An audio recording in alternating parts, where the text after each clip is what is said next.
Hello everyone, welcome my YouTube channel. हम लोगों ने एक्सरसाइज 5.2 के स्टार्टिंग के 15 क्वेश्चनों को कंप्लीट कर लिया। इस एक्सरसाइज में अब हमारे 5 क्वेश्चन रह गए, उनको हम इस वीडियो में कवर कर लेंगे। देखिए एक्सरसाइज 5.2 के क्वेश्चन नंबर 16 को देखिए।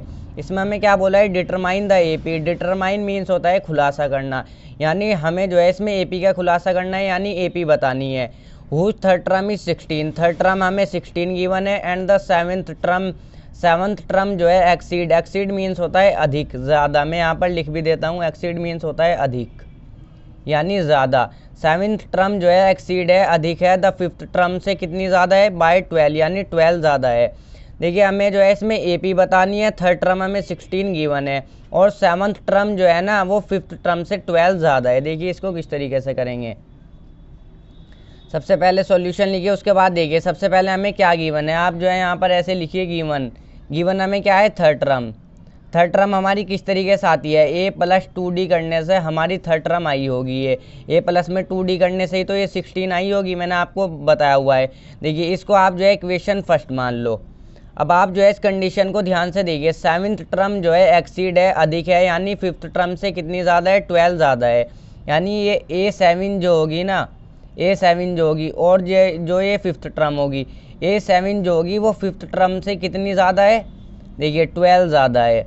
बस इसके अंदर क्वेश्चन के अंदर जो है यही चीज़ समझने की है। अगर आपने एक कंडीशन बना ली तो आप आराम से इस क्वेश्चन को कर लोगे। यानी हमें यहाँ पर गिवन है सेवन्थ टर्म जो है वो फिफ्थ टर्म से 12 ज़्यादा है। ये है हमारी सेवन्थ टर्म। बस देखिए अब हम जो है ए और डी की वैल्यू को निकाल लेंगे। जब हमारे पास ए और डी की वैल्यू आ जाए तो हम आराम से एपी बना लेते हैं। देखिए इसको जो है आप खोल लीजिए। A7 को हम किस तरीके से लिख सकते हैं, A7 को हम लिख सकते हैं A प्लस 6d लिख सकते हैं। ऐसे हम सेवन्थ टर्म हमारी जब भी तो आती है A प्लस 6d करने से। फिफ्थ टर्म किस तरीके से आती है, A प्लस 4d करने से, A प्लस 4d करने से। जिस तरीके से थर्ड टर्म किस तरह आई, A प्लस 3d करने 2d करने से। इसी तरीके से फिफ्थ टर्म किस तरीके से आएगी, A प्लस 4d करने से। अब आप देखिए प्लस 12 जो है आप एज इट इज लिखेंगे, इस 12 को भी प्लस 12 एज इट इज लिखेंगे। अब आप देखिए A प्लस 6d, बिल्कुल आसान सा क्वेश्चन है। ये A जो है मैं इधर ला रहा हूँ तो ये माइनस का A बन जाएगा, और इस 4d को भी इधर ला रहा हूँ तो ये माइनस का 4d बन जाएगा। इज इक्वल टू इधर आपका क्या रहेगा, 12। अब आप देखिए प्लस का A माइनस का A, तो ये तो आपका कट ही जाएगा। और 6d में से 4d को आप माइनस कर दीजिए, कितना आ जाएगा, 2d आ जाएगा। इज इक्वल टू इधर आपका क्या रहेगा, 12। अब आप देखिए इसको जो है डिवाइड कर लीजिए। 12 को 2 नीचे आ जाएगा, मल्टीप्लाई में है तो 2 6 कितना हो जाएगा, 12। डी की वैल्यू कितनी आ गई आपकी, 6 आ गई। देखिए डी की वैल्यू हमने निकाल ली, ए की वैल्यू हमें और चाहिए। अब मैं जो हूँ यहाँ पर इक्वेशन फर्स्ट में इस वैल्यू को रख लूँगा, डी के यहाँ पर से मुझे ए की वैल्यू मिल जाएगी। देखिए आप यहाँ पर ऐसे लिख लीजिए, putting D is equal to 6 in equation first. D की वैल्यू को हम जो है इक्वेशन फर्स्ट में रख रहे हैं। इक्वेशन फर्स्ट क्या है, A plus 2d is equal to 16। तो अब आप देखिए ए की वैल्यू हमें फाइंड आउट करनी है। ए की वैल्यू फाइंड आउट करनी है ना, प्लस 2 इंटू में डी की वैल्यू आपकी कितनी है, 6 है, इज इक्वल टू 16। तो देखिए आप ए प्लस में 2 6 आपका कितना हो जाएगा, 12 हो जाएगा, इज इक्वल टू 16। तो यहाँ पर से आपकी जो है ए की वैल्यू आ जाएगी 16। ये 12 जो है इधर प्लस का इधर जाके माइनस का 12 बन जाएगा। ए की वैल्यू कितनी आ जाएगी, 16 माइनस 12 4 हो जाएगी। तो देखिए अब आपके पास ए की वैल्यू भी आ गई, डी की वैल्यू भी आ गई। आपको जो है इस क्वेश्चन में एपी बतानी है, तो हमारी एपी क्या हो जाएगी, एपी तो आपसे निकालनी आती होगी। तो देखिए आप फर्स्ट टर्म तो हमारी ए मीन्स होता है फर्स्ट टर्म तो हमारी 4 ही हो जाएगी। सेकंड टर्म किस तरीके से निकालते हैं, ए प्लस डी करने से। 4 में आप जो है 6 को ऐड कर दो, कितना हो जाएगा, 10। थर्ड टर्म किस तरीके से निकालते हैं, इसी 10 में सेकंड टर्म में फिर से डी की वैल्यू को ऐड कर दो, कितना हो जाएगा, 16। फिर हम जो है फोर्थ टर्म किस तरीके से निकालेंगे, अब 16 में जो है आप 6 को फिर से ऐड कर दो, कितना हो जाएगा, 22। इसी तरीके से डी की वैल्यू को ऐड करते चलोगे और हमारी एपी आ जाएगी हमारी 4 10 16 22। इसी तरीके से आगे चलेगी, यही हमारा जो है आंसर हो जाएगा। देखो अब आप क्वेश्चन नंबर 17 को देखो। इसमें हमें क्या बोला है, find the 20th term from the last term of the AP. हमें इस एपी की लास्ट टर्म से 20th टर्म फाइंड आउट करनी है। देखिए यहाँ पर क्या लिखा हुआ है, इस लाइन को ध्यान से समझिए। From the last term of the AP, यानी इस एपी की लास्ट टर्म से हम जो है 20th टर्म को हमें फाइंड आउट करना है। तो देखिए किस तरीके से करेंगे। सबसे पहले आप जो है इस एपी को लिख लो। हमारी एपी क्या है, AP हमारी क्या है 3, 8, 13, ये जो है हमारी 5, 5 के गैप से बढ़ रही है। तो अब आप देखिए यहाँ पर जो है मैं 2 टर्म और निकाल लूँगा। सबसे पहले मैं लिख ही लेता हूँ इस AP को 253। तो अब आप देखिए इस AP की एक पीछे वाली टर्म क्या होगी, 5 कम कर दीजिए तो 248 हो जाएगी। जिस तरीके से देखिए 3 है, उसके बाद 5 को ऐड कर दिया 8 हो गई, 8 में फिर 5 को ऐड कर दिया तो 13 हो गई। इसी तरीके से यहाँ पर जो है 5 को कम कर दूंगा तो पीछे वाली टर्म आ जाएगी 248 हो जाएगी। तो अब आप जो है इसमें 5 और कम कर दीजिए तो क्या हो जाएगी 243। अब इतनी निकाल लीजिए। आप देखिए मैं बताता हूँ अभी मैंने 2 टर्म क्यों निकाली। अब आप देखिए हमारी AP ये है हमारी, तो हमें जो है लास्ट टर्म से 20th टर्म को निकालना है। इस AP की लास्ट टर्म से 20th टर्म को निकालना है। तो अब आप देखिए हमारी AP जो है आप ऐसे करके लिख लो, यानी इस AP को हम जो है रिवर्स कर देंगे। सबसे पहले 253 आ जाएगा, उसके बाद 248 आ जाएगा, उसके बाद 243 आ जाएगा, और उसके बाद लास्ट टर्म क्या हो जाएगी 3 हो जाएगी। देखिए 13 इस तरीके से हो जाएगी, ये 13, 8 यानी 3। लास्ट टर्म हमारी जो है 3 हो जाएगी। यहाँ पर हमारे से बोला है इस AP की लास्ट टर्म से 20th टर्म निकालनी है, यानी अब हमारी A की वैल्यू क्या हो जाएगी, यानी अब हमारी फर्स्ट टर्म जो है वो 253 हो जाएगी। बस इस AP को हम जो है रिवर्स करके लिख लेंगे, उसके बाद हम 20th टर्म को निकाल लेंगे। अब आपसे 20th टर्म तो आराम से निकालनी आती है। A और D की वैल्यू हमें चाहिए। D की वैल्यू क्या हो जाएगी हमारी, सेकंड टर्म में से फर्स्ट टर्म को माइनस कर देंगे, यानी 248 में से हम जो है माइनस कर देंगे 253। तो देखिए प्लस माइनस माइनस, मगर यहाँ पर जो है माइनस का 5 आ जाएगा। जब हम जो है 253 में से 248 को माइनस करेंगे क्या आ जाएगा, माइनस का 5 आ जाएगा। माइनस वाली वैल्यू आई क्योंकि माइनस वाली वैल्यू बड़ी है। तो आप देखिए A की वैल्यू मिल गई, D की वैल्यू मिल गई। 20th टर्म किस तरीके से निकालते हैं हम, A20 निकालनी हो तो A + 19D कर दो, इस तरीके से ही तो आती है हमारी 20th टर्म। तो अब आप देखिए हम जो है बस वैल्यू को पुट करेंगे और निकाल लेंगे। A की वैल्यू क्या है आपकी 253 प्लस, अब आप देखिए 19 इंटू में D की वैल्यू क्या है -5 है, तो ब्रैकेट में रख लेंगे -5। तो देखिए 253, यहाँ पर प्लस के 19 की मल्टीप्लाई करेंगे हम माइनस के 5 के साथ, तो माइनस का 95 ये आपका आ जाएगा। और 253 में से हम जो है 95 को माइनस कर देंगे, कितना आ जाएगा 158।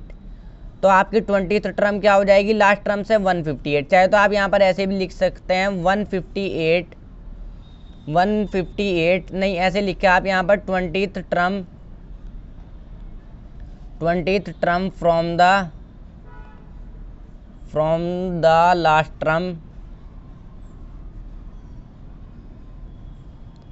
Term is 158। आप यहाँ पर ऐसे लिख लीजिए 20th टर्म, यानी हमारी 20th टर्म क्या हो जाएगी फ्रॉम द लास्ट टर्म से 158। यही जो है आपका आंसर हो जाएगा। देखो अब आप क्वेश्चन नंबर 18 को देखो, इसमें हमें क्या बोला है, the sum of the 4th and 8th term of an AP is 24 and the sum of the 6th and 10th term is 44। Find first 3 terms of the AP।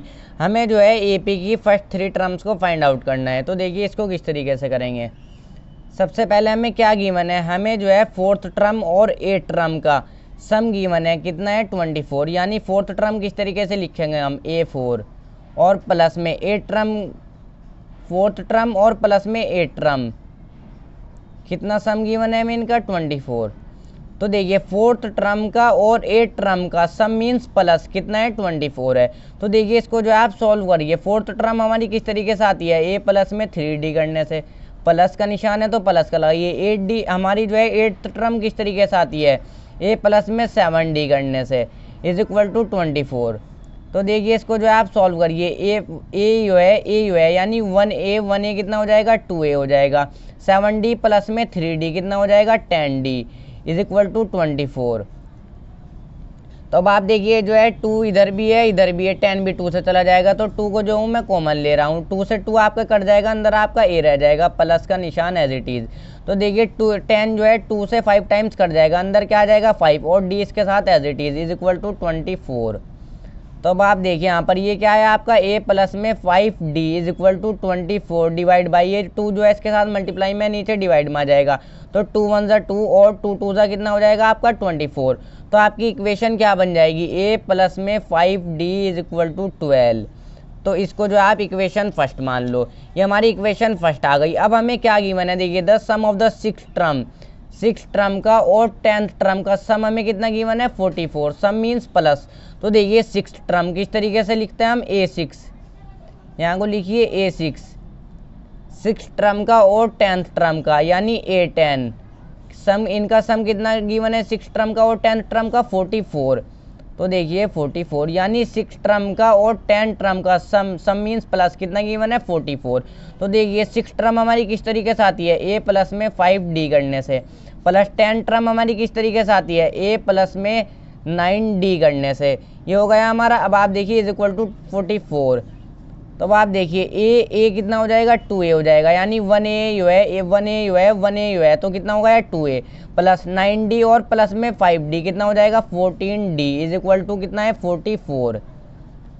तो अब आप देखिए हमें जो है 6 टर्म और 10th टर्म का सम 44 के इक्वल गिवन है, यानी इनका सम हमें 44 गिवन है। अब हम जो है इसको आराम से कर लेंगे। 6 टर्म किस तरीके से आती है हमारी A प्लस में 5D करने से ही तो हमारी 6 टर्म आती है। 10 टर्म किस तरीके से आती है A प्लस में 9D करने से, तो इज इक्वल टू 44 रखेंगे। इसको हम आराम से सॉल्व कर लेंगे। देखिए हमने जो है इसको ऐड कर लिया, ये हमारा 14 हो गया। अब आप देखिए यहाँ पर 2 से ये चला जाएगा, 2 कॉमन ले लीजिए आप जिस तरीके से ऊपर लिया बिल्कुल, तो ये 2 से 2 कट जाएगा, अंदर आपका A रह जाएगा प्लस 2 7 सा कितना हो जाएगा 14, 7 टाइम चला जाएगा अंदर, D इसके साथ as it is equal to 44। तो अब आप देखिए यहाँ पर आपका क्या आ गया A plus 7D is equal to 44। ये जो 2 जो है इसके साथ मल्टीप्लाई में नीचे डिवाइड में आ जाएगा और ये 2 2 ज़ा 4 हो जाएगा और 2 2 ज़ा 4 यानी 22 टाइम्स चला जाएगा ये। तो हमारी इक्वेशन निकल कर क्या आ जाएगी A प्लस में 7D इज इक्वल टू 22, ये हमारी जो है इक्वेशन सेकंड हो जाएगी। अब मैं जो हूँ देखिए इक्वेशन फर्स्ट मिल गई, इक्वेशन सेकंड मिल गई, हम जो है इसको एलिमिनेशन मेथड से कर लेंगे, यानी मैं जो हूँ सब्ट्रैक्ट कर लूँगा। यहाँ पर मैं लिख रहा हूँ सब्ट्रैक्ट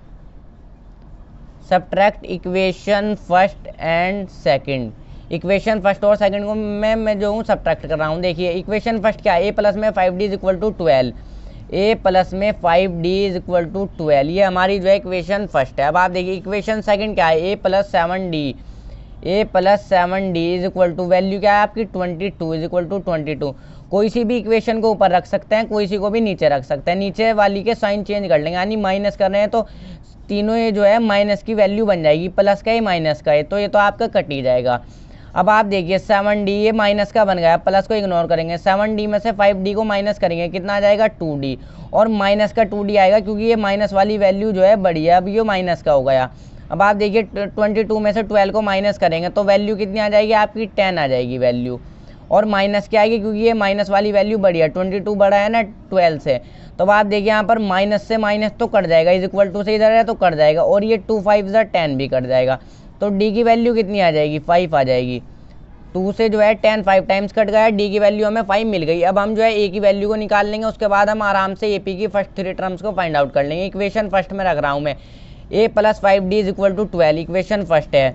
पुटिंग यहाँ पर ऐसे लिख लेना, putting D is equal to 5 in equation first. Equation first आपकी क्या है देखिए यहाँ पर A plus 5D is equal to 12, ये हमारी इक्वेशन फर्स्ट है। A plus 5D is equal to 12। तो आप देखिए A की वैल्यू को हमें निकालना है प्लस 5 इंटू में D की वैल्यू कितनी आई है 5 इज इक्वल टू 12। तो आप देखिए यहाँ पर A प्लस 5 से कितना हो जाएगा 25 इज इक्वल टू 12। तो देखिए A इज इक्वल टू यहाँ पर से आपका देखिए यहाँ पर जगह कम है तो मैं नेक्स्ट पेज पे कर रहा हूँ, तो ये जो है वैसे देखिए आप यहाँ पर 12 ये 25 जो है इधर प्लस का इधर जाके माइनस का बन जाएगा, माइनस का 25। तो A की वैल्यू कितनी आ जाएगी आपकी यहाँ पर से, हम जो है 25 में से 12 को माइनस करेंगे और यहाँ पर 13 आ जाएगा, और माइनस का 13 आएगा क्योंकि माइनस वाली वैल्यू बड़ी है, प्लस माइनस माइनस हो जाएगा, माइनस वाली वैल्यू आएगी क्योंकि माइनस वाली वैल्यू बड़ी है। तो A की वैल्यू क्या आ जाएगी आपकी माइनस में 13। तो अब आप देखिए हमें जो है AP की फर्स्ट 3 टर्म्स को निकालनी है, AP की फर्स्ट 3 टर्म्स। तो फर्स्ट आप यहाँ पर ऐसे लिख लेना, उसके नीचे फर्स्ट 3 टर्म्स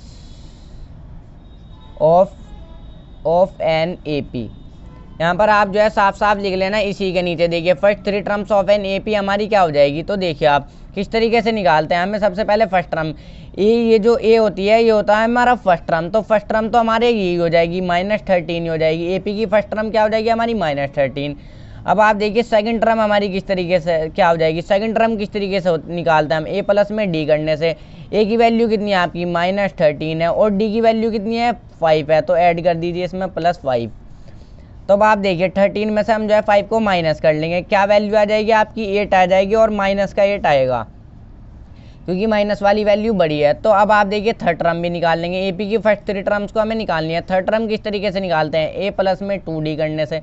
अब आप देखिए ए की वैल्यू कितनी है हमारी -13 है, प्लस 2 इंटू में डी की वैल्यू कितनी है आपकी 5 है, तो 5 है। इसके अंदर देखिए आप -13 हो जाएगा, प्लस में 2 5 से कितना हो जाएगा 10 हो जाएगा। यहाँ पर देखिए 13 में से हम जो है 10 को माइनस कर देंगे और 3 आ जाएगा, माइनस का 3 आ जाएगा, माइनस वाली वैल्यू बढ़ी है। अब आप ये समझ गए होंगे। तो देखिए first 3 terms of A P की क्या हो जाएगी हमारी। अब आप देखिए यहाँ पर फर्स्ट टर्म तो हमारी -13 हो गई, माइनस में 13। सेकेंड टर्म हमारी क्या हो गई -8 हो गई, तो -8 लिख लीजिए। थर्ड टर्म क्या हो गई हमारी -3 हो गई, -3 हो गई। तो यही जो है आपका आंसर हो जाएगा एपी की। बस हमें फर्स्ट 3 टर्म्स को निकालनी थी, क्या हो जाएगी हमारी -13 -8 और -3। इसी के साथ ये क्वेश्चन भी आपका कंप्लीट हो गया। हम मूव करते हैं नेक्स्ट क्वेश्चन की तरफ। देखो अब आप क्वेश्चन नंबर 19 को देखो, इसमें हमें क्या बोला है, Subba Rao started work in 1995 at an annual salary of ₹5000। Subba Rao ने जो है 1995 में वर्क स्टार्ट किया और 5000 रुपये उनकी एनुअल सैलरी है। एनुअल सैलरी मीन्स यानी पूरे साल की सैलरी कितनी है उनकी 5000 रुपये।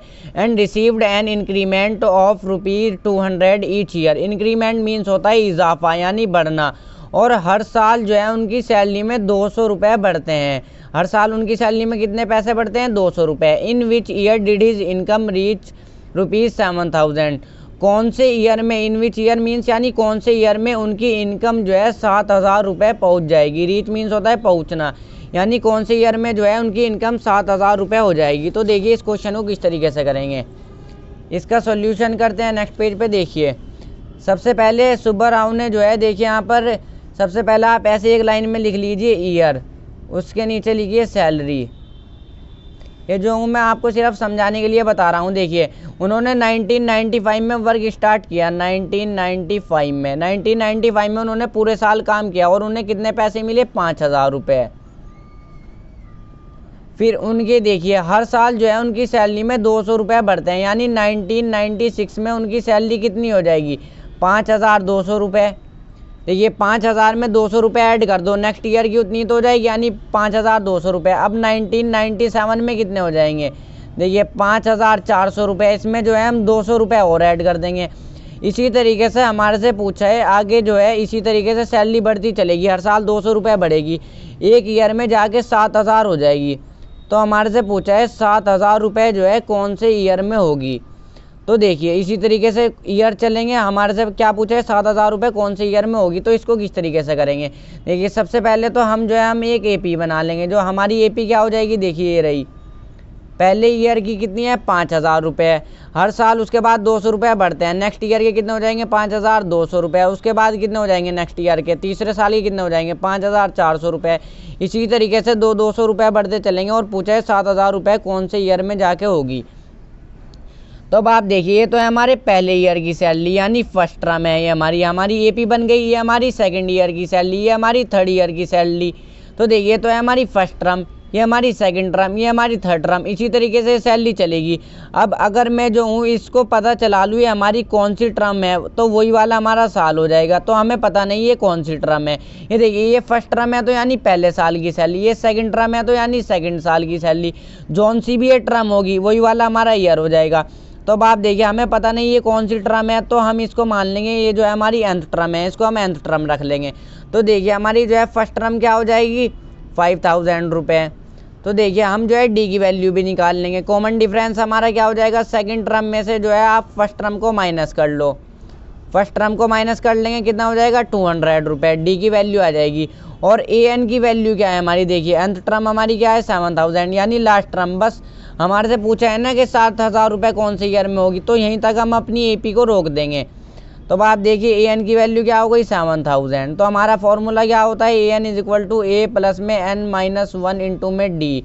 तो अब आप देखिए ए एन की वैल्यू कितनी है हमारी 7000 रुपये, ए की वैल्यू कितनी है आपकी देखिए 5000 है, 5000 रुपये रखिए। एन की वैल्यू हमें निकालनी है इंटू में डी, यहाँ पर हमें डी की वैल्यू कितनी है देखिए 200। तो देखिए 7000 है, इसको 5000 को मैं इधर ला रहा हूँ तो ये माइनस का 5000 बन जाएगा, ये माइनस का बन गया। तो अब आप देखिए n-1 इंटू में डी यानी 2000। तो आप देखिए इसको जब हम 7000 में से 5000 को माइनस करेंगे क्या वैल्यू आ जाएगी आपकी 2000 वैल्यू आ जाएगी। और देखिए n-1 इंटू में 200, तो देखिए यहाँ पर 2000 डिवाइड बाई ये जो है इसके साथ मल्टीप्लाई मैं नीचे डिवाइड में ला रहा हूँ तो नीचे आ जाएगा, ये 2 0 से 2 0 कट जाएगी और 22 से 10 टाइम्स कट जाएगा इज इक्वल टू n-1 इधर आपका। तो देखिए अब आप 10 आ गए इज इक्वल टू n-1, इसको देखिए 1 को जो मैं इधर ला रहा हूँ तो ये प्लस का 1 बन जाएगा इज इक्वल टू n, तो वैल्यू क्या आ गई 11 is equal to n। n की वैल्यू क्या आई 11, यानी ये जो है 11th टर्म होगी तो 11वां साल हो जाएगा। 11वें साल में जो है उनकी वैल्यू देखिए 11वें साल में जो है उनकी सैलरी जो है 7000 हो जाएगी। देखिए पूछा था कौन से साल में उनकी सैलरी 7000 हो जाएगी, कौन से साल में हो जाएगी 11वें साल में। तो आप यहाँ पर ऐसे लिख लीजिए इन 11th year his income reach 7000, यही जो है आपका आंसर हो जाएगा। देखिए आप जो है लैंग्वेज यहाँ से देख के लिख ले सकते हैं in 11th year his income reach 7000। पूछा था हमारे कौन से साल में 7000 होगी, तो कौन से ईयर में हो जाएगी 11वें साल में, यही जो है आपका आंसर हो जाएगा। देखो अब आप क्वेश्चन नंबर 20 को देखो, इस एक्सरसाइज का लास्ट क्वेश्चन है ये। Ramkali saved ₹5 in the first week of a year. Ramkali जो है पहले हफ्ते में 5 रुपये सेव करती है, यानी 5 रुपये को बचाती है। And then increase her weekly saving by 1.75। उसके बाद हर हफ्ते उसकी सेविंग 1.75 से इंक्रीज होती है, यानी बढ़ती है। If in the nth week her weekly saving become 20.75। उसके बाद जब वो जमा करती रहती है ना, किसी एक हफ्ते में उसकी उसकी जो है सेविंग जो है 20.75 हो जाती है। हमें n की वैल्यू को यहाँ पर फाइंड आउट करना है, यानी वो कौन सा हफ्ता होगा। देखिए पहले हफ्ते तो वो 5 रुपये उसने बचाए, उसके बाद हर हफ्ते कितने इंक्रीज करती है, यानी हर हफ्ते कितने पैसे डालती है 1.75। सपोज मानिए आप ये एक बॉक्स है, उसने पहले हफ्ते इसमें 5 रुपये डाले, उसके बाद हर हफ्ते सेकंड हफ्ते उसने कितने डाले, इसके अंदर ऐड कर दीजिए आप 1.75, उसके बाद फिर उसने 1.75 डाले। तो चलिए देखते हैं इसको किस तरीके से करेंगे। सबसे पहले हम जो है एक AP बना लेंगे, उसके बाद इसको आराम से कर लेंगे। देखिए पहले हफ्ते उसने कितने पैसे जमा किए 5 रुपये, कितने पैसे बचाए 5 रुपये। उसके बाद उसके हर हफ्ते सेविंग कितनी है, इंक्रीज कितने से इंक्रीज होती है 1.75 से। तो 5 रुपये में आप जो है देखिए पहले हफ्ते 5 रुपये डाल दिए, उसके बाद सेकंड हफ्ते उसने कितने डाल दिए 1.75, तो 5 प्लस में 1.75 कितने हो जाएंगे 6.75। अब 6.75 हो गए जब सेकंड हफ्ते उसने पैसे डाल दिए। फिर थर्ड हफ्ते उसने तीसरे वीक उसने फिर पैसे डाल दिए 1.75, तो 6.75 में फिर से आप ऐड कर दीजिए 1.75, तो कितना हो जाएगा 8.50 हो जाएगा। जब हम जो है 6.75 में देखिए 6.75 में हम जो है ऐड करेंगे ना 1.75, तो हमारा कितना हो जाएगा 8.50। तो इसी तरीके से चलेगा, 1.75 इसमें ऐड करते जाइए और हमारा जो है वैल्यू निकलती चलेगी। तो देखिए अब हमारे से पूछा है इसी तरीके से जब वो पैसे डालती रहेगी किसी एक हफ्ते उसके पैसे कितने हो गए 20.75। तो हमें बताना है ये जो है कौन सा हफ्ता होगा। देखिए पहले हफ्ते में तो ये है यानी फर्स्ट टर्म, पहले हफ्ते में कितने हैं इतने हैं, नहीं पहले हफ्ते में तो 5 रुपये हैं, उसके बाद सेकंड हफ्ते में कितने हैं 6.75 है, तीसरे हफ्ते में इतने हैं। इसी तरीके से एक हफ्ते उसके चलते इसी तरीके से जमा करती है वो 20.75 हो जाते हैं।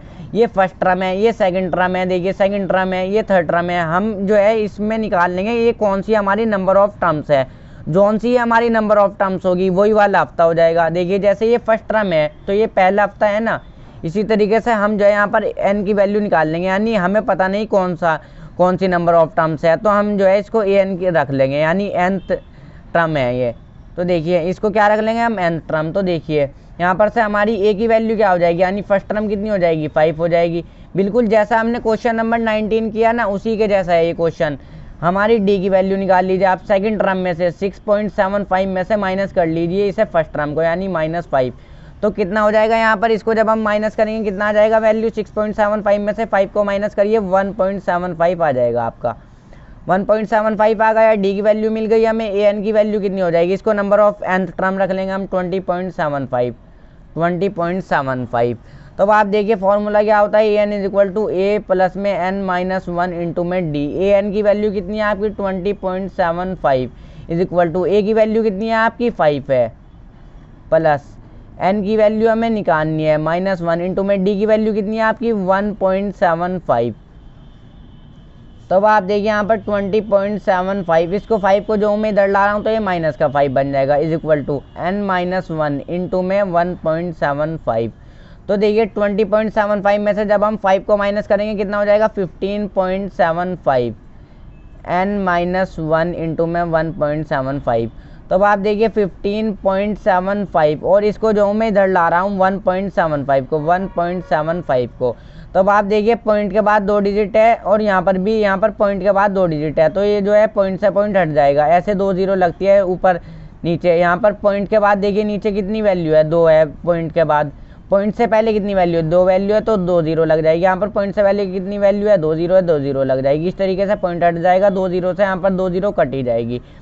अब आप देखिए इसको जो है 5 से डिवाइड कर लीजिए, 5 3 जा 15 हो जाएगा, 2 इधर चला जाएगा, ये 17 है ना, 2 इधर चला गया, और 5 5 जा 25, इसको भी आप 5 से काट लीजिए, 5 3 जा 15 हो जाएगा यहाँ पर, और ये 75 आपका, ये 7 जो है आपका 5 से चला जाएगा यहाँ पर, 5 1 जा 5 हो जाएगा, 2 इधर चला जाएगा, ये 25 हो जाएगा, 5 5 जा 25। इसी तरीके से देखिए इसको 5 7 जा हो जाएगा ये आपका 35, और इसको आप काट लीजिए, 5 6 जा 30 हो गया, देखिए 1 इधर चला गया, 5 3 जा 15 हो गया, और यहाँ पर ये 7 से कट जाएगा 9 टाइम, 7 9 जा होता है आपका 63। इस तरीके से आप अपने हिसाब से इसको काट सकते हैं। तो वैल्यू क्या आ जाएगी यहाँ पर इसको काटने से 9, यानी यहाँ पर जब हम इसको जो है इससे डिवाइड करेंगे कितना आ जाएगा 9 इज इक्वल टू, इधर आपका क्या रहेगा यार एन माइनस वन, क्योंकि इसको हमने नीचे भेज दिया। तो देखिए 9, ये जो 1 है इधर माइनस का, इधर आगे प्लस का 1 बन जाएगा इज इक्वल टू एन। तो देखिए एन की वैल्यू कितनी आ गई है आपकी 10, यानी 10वें हफ्ते जो है उसकी सेविंग जो है 20.75 हो जाएगी। देखिए हमारे से जो है एन की वैल्यू ही पूछी थी, यहाँ पर एन की वैल्यू कितनी हो जाएगी 10, यही जो है आपका आंसर हो जाएगा।